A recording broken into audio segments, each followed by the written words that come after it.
আমরা তো পরিবর্তনের রাজনীতিটা আসলে চেয়েছিলাম, কাদা ছোড়াছুড়ির রাজনীতিটি চাইনি। সিরাজগঞ্জে তারেক রহমান বলছেন যে যারা বিভ্রান্ত করার চেষ্টা করছে তারা গুপ্ত, আবার জামায়াতের আমি তার উত্তরে বলছেন যে দেশেই যারা ছিল না তারা বলে গুপ্ত সুপ্ত। এই কাদা ছোড়াছুড়ির রাজনীতিতে আসলে দেশের জনগণ চায়নি, তারা চেয়েছে এমন একটা রাজনীতি যারা দেশকে নিয়ে চিন্তা করবে, দেশের ভালো কিসে হয় সেটা নিয়ে চিন্তা করবে। এটা নিয়ে কি বলতে চাইবেন? মানে প্রশ্নটা সারমর্ম যেটা আছে তার সাথে আমি খুব বিরোধিতা করব না, কিন্তু যে উক্তি থেকে এটাকে এত দূর নেওয়া হচ্ছে, উক্তিটা এত খুব সিরিয়াস করে ব্যাপার। এরকম সব পলিটিক্সে তো এরকম হয়। নির্বাচনী প্রচারণাতে এই ধরনের কথাবার্তা আসতে পারে, বিষয়টা কি এরকম? আমাদের দেশে এর চাইতে অনেক নেতিবাচক প্রচারণা অতীতে হয়েছে, আক্রমণ হয়েছে, কাদা ছড়াছড়ি হয়েছে।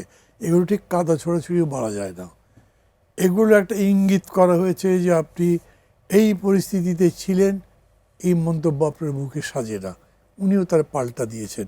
এটা থেকে মানে একেবারে বিরাট রকম যে আপনার রাজনীতির চরিত্রগত একটা জটিলতা তৈরি হচ্ছে এরকম বলবো না, বরঞ্চ যদি এরকম বলতেন, ধরেন এই যে তার 3 দিন আগে একটা প্রজেকশন টাইপের মিটিংয়ের মধ্যে প্রার্থীদের, বিশেষ করে এই দুটো দলের আসন নিয়ে কে কোথায় বসবে সে নিয়ে মারামারিতে একজন মানুষ মারা গেল, এটা খুবই হৃদয় বিদারক।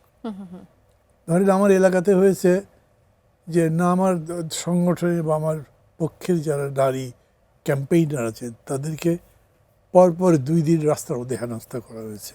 আচ্ছা, ওইখানে জামাত ইসলামের প্রার্থীরা অভিযোগ করেছেন ওই একই এর বিরুদ্ধে, যে তাদের অফিস হামলা করেছে, ভেঙে দেওয়া হয়েছে, বেশ কয়েক জায়গাতে এর মধ্যে মারামারি ঘটনা ঘটেছে। এগুলো একটু অ্যালার্মিং। মানে আপনি একদম শক্তি প্রয়োগ করবার কথা এখনই ভাবলেন কেন? একটা উত্তেজনার মুহূর্তে হয়ে গেলে তাও একটা ব্যাখ্যা হয়, ঘটনাটা ঘটে গেছে, কিন্তু এটা তো তা না। কিন্তু ওইখানে আমি যেটা রিপোর্ট পেলাম, জনশক্তির দিক থেকে জামাত অনেক বেশি ছিল, বিএনপি কম ছিল। তো মাঝখানে পুলিশ এসে এরকম একটা প্রোটেকশন দিল যাতে বিএনপি পাল্টা আঘাত করতে পারলো। আমি কথাটা কেন বলছি, আমি জামাত বিএনপি কারো পক্ষে নেবার ব্যাপার বলছি না, সেটা আমি দিতেও চাই না। পত্রিকায় পড়লাম, প্রথম আলো লিখেছে যে বিএনপি প্রার্থীর সমর্থকরা চুরিকাঘাত করেছে সেই ভদ্রলোক ইসমাইল বা সামথিং নাম, যিনি ওই ইউনিয়নের সেক্রেটারি ছিলেন, হসপিটালে পথে মারা গেছেন। মানে একদম ক্যালকুলেটিভ ওয়েতে, এবং এইখানে একদম প্রশাসনের সীমাহীন একটা ব্যর্থতা, উদাসীনতা যেরকম করে বলেন সেটা আছে, বিশেষ করে পুলিশের যদি আমি বলি।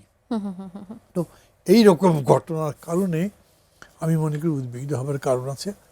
আর অনেকগুলো আছে আপনার রাজনৈতিক বিতর্ক যেটা খুব নিষ্পত্তি হয়নি।